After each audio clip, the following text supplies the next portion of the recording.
Alors, nous allons passer un petit moment ensemble. Vous n'êtes pas assureur, vous n'êtes pas courtier, vous êtes dans un secteur qui, évidemment, a un rôle très important dans la transformation et le changement climatique. Et vous êtes évidemment un client du secteur de l'assurance. Dalkia, d'abord en quelques mots, c'est... Alors, bonjour à tous. Alors, Dalkia, c'est d'abord une filiale du groupe EDF et qui est effectivement, vous venez de le dire, au cœur d'un enjeu majeur qui est celui de la lutte contre le changement climatique. On a juste en tête que 2023 était l'année la plus chaude depuis qu'on mesure les températures. En France, c'était le cas aussi de 2022. Et en août 23, record des températures des océans. Ouais. Donc, enjeu planétaire. Et on est vraiment au cœur de ces problématiques. Alors, à la fois dans le groupe EDF, parce que vous savez que le groupe produit de l'électricité bas carbone, nucléaire et renouvelable. On en a parlé un petit peu juste avant. Mais chez Dalkia, on fait deux choses aussi très essentielles. C'est qu'on s'intéresse à la production de chaleur bas carbone. La chaleur, c'est le chauffage, l'eau chaude et la chaleur industrielle. Et quand on regarde la production, la consommation d'énergie d'un pays, à peu près la moitié, 45%, est consacrée à la production de chaleur. Et plus de 60% de cette chaleur est aujourd'hui encore produite à partir d'énergies fossiles. Donc comment on fait de la chaleur renouvelable ? Eh bien, on le traite pour différentes natures de clients. Dans les villes, en mettant en place des réseaux de chaleur qu'on appelle souvent le chauffage urbain, avec des énergies du local, avec des énergies nouvelles, le bois énergie, les calories de la terre, avec la géothermie, les calories de la mer, la thalassothermie. On travaille aussi sur les déchets, on sait récupérer la chaleur des incinérateurs de déchets. On sait aller travailler tout ce qui reste des centres de tri. Vous savez, la poubelle jaune, de temps en temps, on se trompe. Donc, on trie nos papiers, nos cartons, ils vont être valorisés. Puis, il y a des choses qui restent, ça s'appelle les combustibles solides de récupération. On sait également traiter ces choses-là dans des chaudières particulières, le biogaz, etc., etc. Autant d'énergies nouvelles qui nous permettent de produire de la chaleur bas carbone dans les territoires. On fait ça aussi parfois avec des industriels qui ont besoin de changer les grosses chaudières gaz et fioul. Et puis, on travaille aussi sur la décarbonation des bâtiments.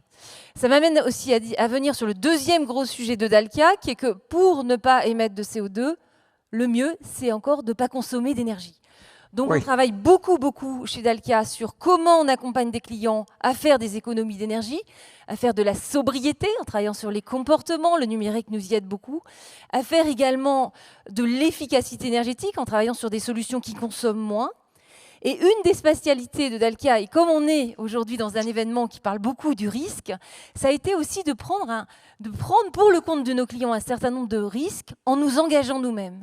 C'est-à-dire qu'on sait nous engager sur des baisses de consommation d'énergie, sur des baisses d'émissions de carbone. Et quand Dalkia dit je vais vous accompagner, monsieur le client, à faire moins 30% de consommation d'énergie, c'est un engagement ferme, c'est-à-dire aussi financier, et on joue en quelque sorte un peu l'assureur sur cette consommation d'énergie.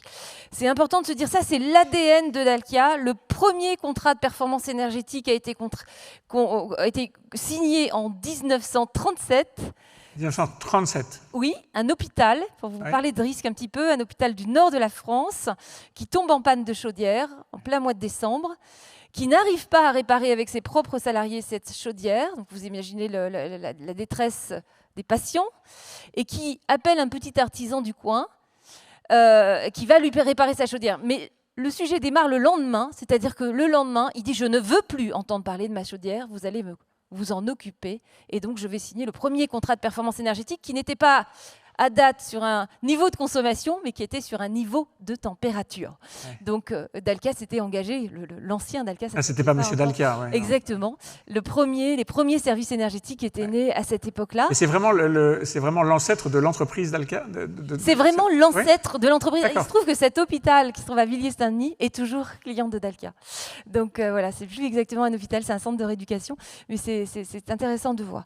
Et donc, le fait qu'on sache s'engager sur des niveaux de consommation, c'était déjà aussi... on est aussi un acteur de couverture de risque. C'était un petit clin d'œil que je voulais faire. Et juste pour illustrer, peut-être vous donner un exemple très concret, à Issoire, on a fait un réseau de chaleur à 90% sans émission de CO2. On récupère de la chaleur sur une usine qui fond de l'aluminium, qui s'appelle Constellium, qu'on chauffe de l'eau, on réinjecte dans le réseau pour faire de l'eau chaude, on complète avec une chaufferie biomasse et on produit de la chaleur quasiment à 0% de CO2 la plupart du temps. Il y a 10% en moyenne sur l'année sur les pointes de consommation, il y a un petit peu de gaz. Donc voilà, c'est ça le métier de Dalkia. C'est 6,5 milliards de chiffre d'affaires, c'est 21 000 personnes en France et à l'international, 5 000 à l'international. Et puis, c'est 4,2 millions de tonnes de CO2 évitées. J'aime bien parler de ça aussi. Oui. C'est comme si on retirait 2 millions de véhicules de la circulation chaque année. Très bien, merci beaucoup. Alors, Dalkia, filiale d'EDF, n'est pas exclusivement tournée vers EDF, vers les métiers d'EDF. Vous faites beaucoup d'autres choses, donc. Oui, on est très complémentaires.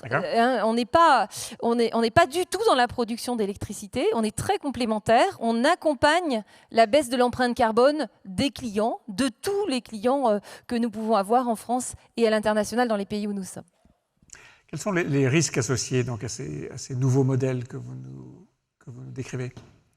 Alors moi, je dirige cette entreprise, donc évidemment, il y a un certain nombre de focus que j'ai à gérer, un certain nombre de risques. En dehors peut-être des risques géopolitiques, parce qu'on vient d'en parler. Oui, ça, on n'a pas la maîtrise là-dessus. Juste avant, c'est sûr que si une bombe tombe sur voilà, mais on est sorti de la Russie tout de même. On est sorti de la Russie au moment de la crise ukrainienne. Et quand les prix du gaz font x5, x6, x7, vous voyez la volatilité qu'on a eue au moment de la crise en Ukraine, c'est un sujet quand on est énergéticien et qu'on accompagne nos clients dans la gestion des énergies. Mais au-delà de ces risques, je vais peut-être commencer quelque chose plutôt sur un sujet de la prévention, parce que j'aime bien démarrer sur les sujets humains. Notre première priorité chez Dalkia, c'est le zéro accident pour nos salariés. Santé, sécurité, number one. On a évidemment une vision du zéro accident. On maîtrise ces risques, évidemment, mais c'est toujours quelque chose, je pense, qui doit faire partie de l'ADN de chaque entreprise, de faire en sorte que les salariés n'aient pas d'accident au quotidien. Au-delà de ça, évidemment, on fait partie de la solution, mais je pense que le changement climatique, l'adaptation au changement climatique, est un sujet pour toutes les entreprises. De nombreux risques associés à ça. C'est évidemment aussi un sujet pour Dalkia. On est partie de la solution, on accompagne nos clients dans cette gestion, et en même temps, on doit réfléchir à qu'est-ce qui se passe s'il y a trop de sécheresse, qu'est-ce qui se passe s'il y a des inondations, qu'est-ce qui se passe s'il y a trop de vent, etc. Et donc, on regarde en permanence, en quelque sorte, comment on doit s'adapter à ça. Est-ce que notre réseau de chaleur tient si finalement il y a une énorme inondation, etc., etc. Et ça, je crois que c'est un des risques très forts que doivent regarder les entreprises. D'ailleurs, Christophe Béchu, vous avez vu, a lancé fin janvier toute une démarche qui s'appelle « La France s'adapte », en essayant de provoquer cette réflexion sur l'adaptation au changement climatique. C'est pas neutre, il vise même il nous incite à regarder un scénario à 4 degrés. Ouais. C'est pour, je dirais, faire en sorte que nous soyons résilients dans les tourmentes et les risques qui vont arriver liés à ce changement climatique qui ne sont pas neutres. Alors pour ceux qui ne le savent pas, parce que Christophe Béchu est quand même assez discret, c'est le ministre de la Transition écologique. C'est le ministre de la Transition écologique, effectivement. Voilà. Et qui s'intéresse. Vous pouvez le trouver sur Google. Il s'intéresse au sujet de chaleur, d'efficacité. Il n'est pas dingue actif quand même. Hein. Alors, je ne vais pas vous dire ça, parce que c'est évidemment... Oui, non, bien sûr, mais bon, pardon. Je ne veux pas vous mettre en difficulté vis-à-vis de lui. Mais... Non, mais je vais pas me... Je voudrais juste citer des choses qui sont très concrètes. Oui. Il y a un plan eau, il y a un plan forêt. Dans les risques sur Dalkia, je parlais du bois énergie tout à l'heure. Alors le bois énergie, c'est le déchet du bois. On utilise dans les chaudières pour chauffer de l'eau, pas évidemment la partie de l'arbre qui va partir en exploitation forestière. Plus valorisée. Et donc, jusqu'à présent, la forêt était en croissance en France. Et elle est fondamentalement en croissance. D'ailleurs, elle a plus que doublé depuis un siècle. Première forêt européenne. Mais on se rend compte aujourd'hui que la forêt souffre de la sécheresse.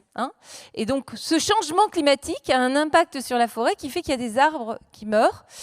Et donc, dans le plan forêt, on regarde ça. Il y a un plan haie, etc. Et il y a un certain nombre de plans qui commencent à apporter des réponses sur ça. Donc, risque important, le changement climatique. Deuxième sujet que je regarde de façon peut-être plus spécifique, c'est que je vous ai dit que je prenais des engagements avec mes clients, et c'est-à-dire on signe avec nos clients dans la durée. On est un industriel qui accompagne ses clients dans la durée. Et donc, on va signer sur 5 ans, 8 ans, 20 ans, 25 ans, sur des délégations de services publics, par exemple. Et donc, ça génère évidemment une gestion de risque un peu particulière, gestion de risque industriel quand on fait de la construction, et puis une gestion de qu'est-ce qui peut se passer dans la durée. Évidemment, on parlait des volatilités de prix, on parle de l'inflation, des taux d'intérêt qui augmentent. Tous ces éléments-là sont évidemment très importants dans notre regard et dans la façon dont on gère nos projets. Au-delà de ça, on innove. On est un industriel qui innovons. La transition énergétique sera réussie aussi si on est capable d'innover. Donc, eh bien, dans l'innovation, Einstein disait celui qui n'a pas commis d'erreur n'a jamais innové. Il y a des risques évidemment, et ça fait partie de notre ADN d'aller chercher des solutions nouvelles, d'aller chercher les énergies du local, d'aller chercher de la chaleur sur tel ou tel data center, tel ou tel industriel, d'aller chercher des calories dans des eaux usées, etc. Chaque projet est un peu différent, un peu sur mesure, et nécessite une analyse de risque approfondie. Je voudrais aussi parler, évidemment, en dernier, et ça a été abordé juste avant, du risque cyber, oui, qui est pratiquement, je pense, très très haut dans les cartographies des risques qu'élabore chaque acteur, chaque entreprise aujourd'hui. Parce que, on a parlé des attaques cyber dans la table ronde précédente, c'est évidemment un très gros sujet. Je trouve aussi qu'avec l'arrivée de l'intelligence artificielle générative, ce qu'on appelle le Gen AI, on a une question aussi autour de la confiance. Vous pouvez regarder sur Internet, il y a des petits logiciels qui vous injectez 2-3 paroles, votre visage, un texte, et vous faites faire une vidéo à un petit logiciel du commerce qui vous représente vous-même en train de parler chinois, allemand, italien, que sais-je. Voilà, n'importe qui peut faire ça, presque pour le compte de n'importe qui d'autre. Et donc, on a autour de ce sujet du cyber, de l'intelligence artificielle, probablement une question autour de à qui on peut faire confiance, et comment on gère la relation de confiance demain, qui va être un sujet, me semble-t-il, aussi très important. Dans cet univers de risque que vous évoquez parfaitement, un point clé, c'est la relation avec l'assureur. Naturellement. Alors, cette relation avec l'assureur, je pense qu'il faudra qu'elle évolue un peu. Alors, quand on gère des risques, chez nous, moi j'ai 2 regards par rapport à ça. Il y a, est-ce que j'ai mis une organisation capable de gérer les risques? Donc, il y a d'abord une organisation avec ces 3 volets un peu naturels qui sont la prévention, d'une part, la gestion des sinistres, d'autre part, et évidemment, comment je travaille avec mes assureurs. J'ai la chance d'être aussi dans le groupe EDF, qui a une captive d'assurance, mais ça ne suffit pas. C'est-à-dire, on est également, en tant que Dalkia, avec nos métiers spécifiques du groupe Dalkia, on est évidemment très en relation avec les assurances. Et cette relation-là, je pense que il ne faut pas regarder l'assureur comme évidemment qu'un centre de coût, même si c'est toujours trop cher. Moi, ce que j'observe, c'est que notre coût du risque augmente si on regarde ce poste assurance. En même temps, moi, j'ai des process aussi de gestion du risque qui m'amènent à des décisions d'investissement. Quand je suis dans un comité d'engagement et que je dois décider d'un projet, je me dis, bien tiens, au fond, il y a une certaine couverture de risque autour de l'innovation, autour... vous donner un exemple, quand on fait de la géothermie, on va creuser, évidemment, on va aller à 1000 mètres, 2000, 3000 mètres en sous-sol chercher les calories de la Terre, et ça présente un certain nombre de risques. On peut être à peu près sûr de les trouver, ces calories-là, mais de temps en temps, on ne les trouve pas. Alors voilà, c'est un exemple. Comment on accompagne la gestion de ce type de risque? Il se trouve qu'il y a des garanties sur ce genre de projet, etc., mais ça ne couvre pas tout. Moi, je me dis, au fond, avoir une relation encore plus partenariale avec mon assureur, qui m'accompagne dans la gestion de risques un peu nouveaux, c'est une force aussi dans la compétition, dans ma compétitivité, dans une réponse à un appel d'offres. Et c'est pour ça que j'appelle à une relation de plus en plus partenariale, si je peux le dire comme ça. Et les réponses sont bonnes. Je veux dire, ce discours-là provoque quelle réaction chez vos C'est partenaires? pas un sujet facile pour un assureur, parce que quand on innove, évidemment, on n'a pas beaucoup de données, on n'a pas beaucoup d'historique, et donc pour un actuaire, c'est un peu compliqué de mettre un modéliser prix à ça et de modéliser. Donc moi, c'est cette réflexion-là, et je l'appelle d'autant plus de mes voeux que cette transition énergétique, qui doit répondre à ce défi planétaire, elle sera construite ensemble, on sera plus fort ensemble, et on aura une forme de risque à prendre tous ensemble pour aller réaliser l'ensemble de ces projets qui ne sont pas tous une reproduction, une reproduction industrielle de projets complètement standards. Quand vous dites le coût de la couverture risque augmente, c'est parce que le risque augmente ou parce que le coût augmente? Autrement dit, à risque équivalent, vous avez plus de mal à vous faire assurer, ou en tout cas c'est plus cher? Un peu des deux probablement. Les risques changent un peu, et d'ailleurs c'est pour ça qu'il faut cette adaptation au changement climatique, et les dérèglements qui sont occasionnés entraînent évidemment, et ça on le sait tous, du surcoût. Donc c'est un peu des deux, mais en même temps j'attends aussi. Alors vous allez me dire peut-être que la comparaison n'est pas la bonne, mais je suis un énergéticien. Je vends à la fois de l'énergie, mais mon travail avec mes clients, c'est de faire en sorte qu'ils consomment moins. Moi, j'attends aussi, dans cette relation avec mon assureur, qui m'aide à dépenser un peu moins. Comment on regarde une optimisation de cette dépense assurantielle, qui n'est pas simple dans un monde qui est diablement mouvant, en permacrise, comme on le dit souvent. Et c'est vrai que les discussions de juste avant nous donnaient un petit peu le vertige de la présentation de la conjoncture. Oui, c'était pas incroyablement gai. Dans les éléments que citait Greg Case au début de ces rencontres, il y avait l'élément humain, à la fois le talent et la problématique de recruter, conserver, séduire les salariés. Comment est-ce que vous gérez ça?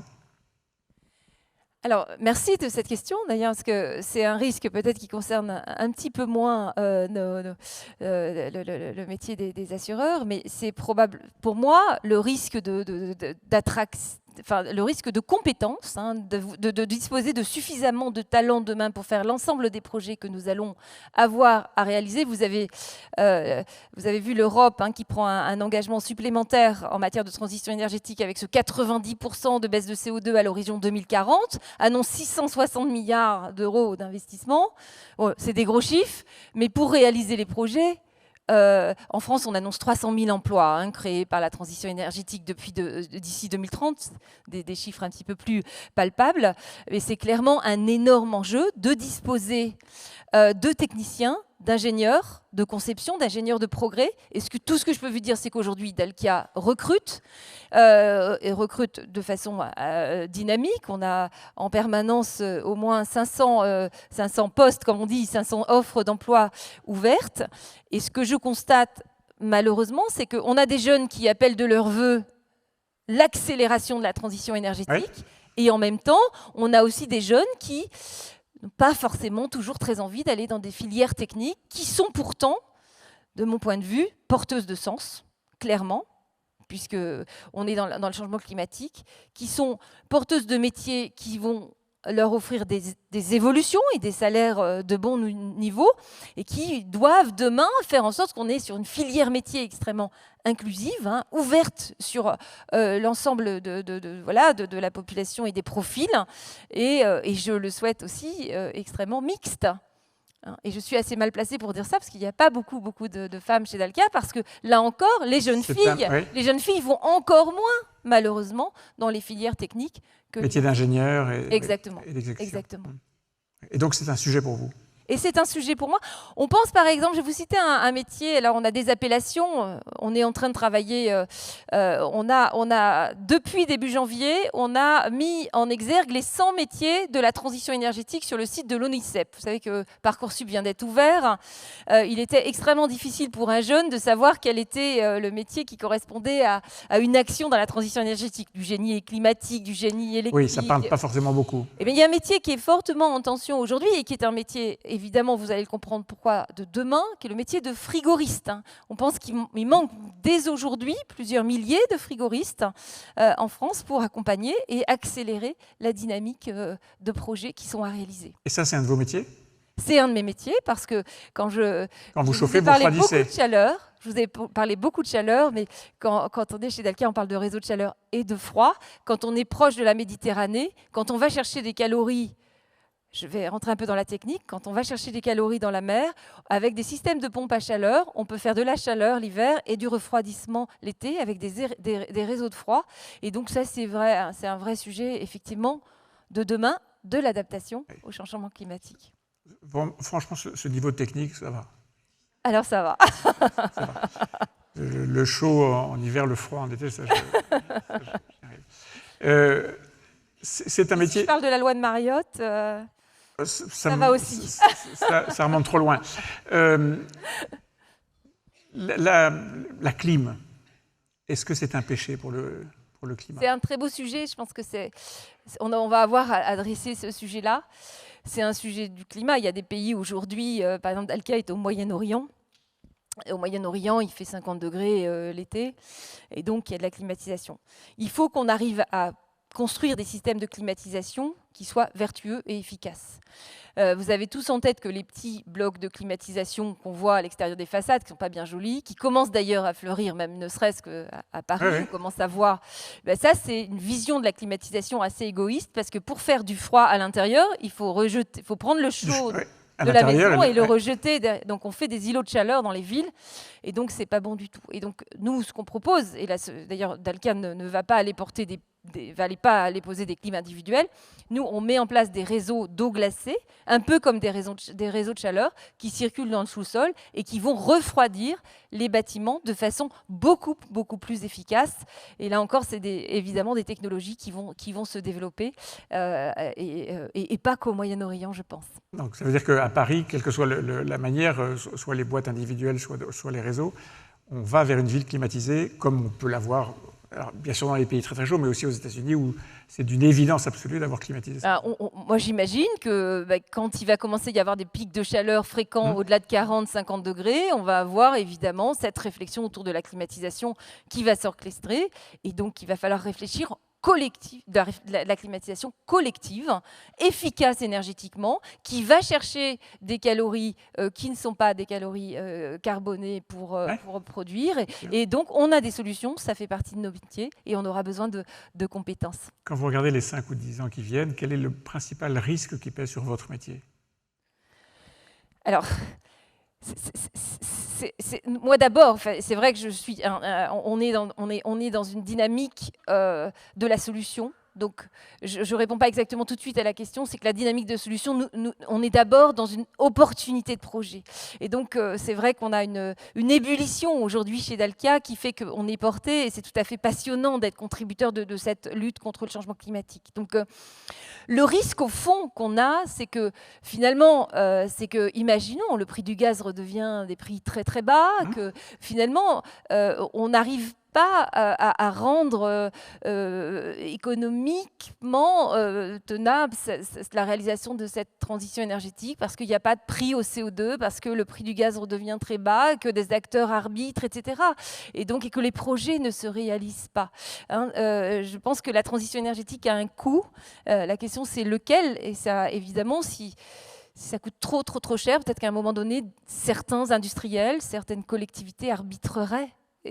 Alors, ça ne s'est pas passé pendant le Covid. On a eu ce questionnement, vous vous souvenez, pendant la crise du Covid, on s'est dit, mais est-ce que finalement, avec tout l'argent qu'on met pour gérer la crise, est-ce qu'on va abandonner la transition énergétique? Ça ne s'est pas passé. On a au contraire mis en place des plans de décarbonation dans le monde entier. On ne peut que s'en satisfaire, mais c'est vrai que c'est quelque chose qui peut nous questionner de temps en temps. Voilà. Merci beaucoup Sylvie Géano. Merci pour toutes ces informations.